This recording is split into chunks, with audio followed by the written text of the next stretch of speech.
And tak jumpa juga owner. So it got a little chaotic. There was a bit of commotion because like me and the staffs start to like kumpul dekat depan kedai tu and like trying to figure out siapa punya kereta yang double park ni. Yang ni like literally kau menyusahkan orang tau tak. And a few minutes after that, another customer daripada Big Pharma, dia keluar daripada kedai tu.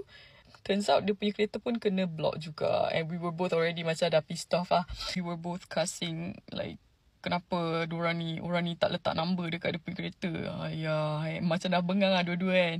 Emergency light was on tau. Tip-tap. So aku pergi dekat kereta tu, aku try to check again. Sebab bila aku lalu, aku tak nampak ada siapa-siapa. Aku keluar kereta tu, bila aku lalu, aku tak nampak siapa-siapa pun like in the front seat. So aku just assume tak ada orang lah kan. So I check again, memang tak ada orang.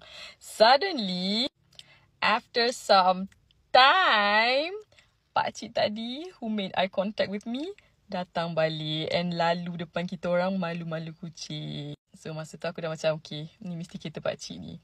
I asked him, is that your car behind ours? And dia cakap, oh yeah. My car. My wife is inside lah. My wife is inside. Aku macam, turns out there was someone inside the car who was sitting in the back.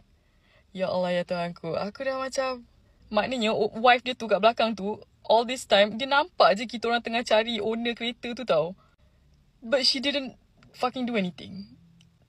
Can you imagine? Perangai orang macam ni, bapak selfish ya. Yang menambah minyak ke atas api ni, pakcik tu dengan anak dia tu have the audacity to be fucking defensive lagi dengan kita orang. Dia macam, oh but there's someone inside lah. Aku macam, then fucking move the car, bitch! Of course, I didn't say it to his face lah because aku masih lagi ada adab dengan orang tua.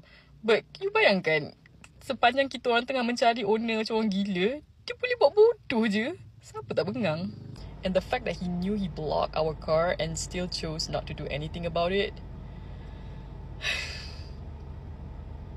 So, siapa-siapa lepas ni nak double park, tolonglah tinggalkan number. Leave. Please leave your number on your dashboard or something, okay?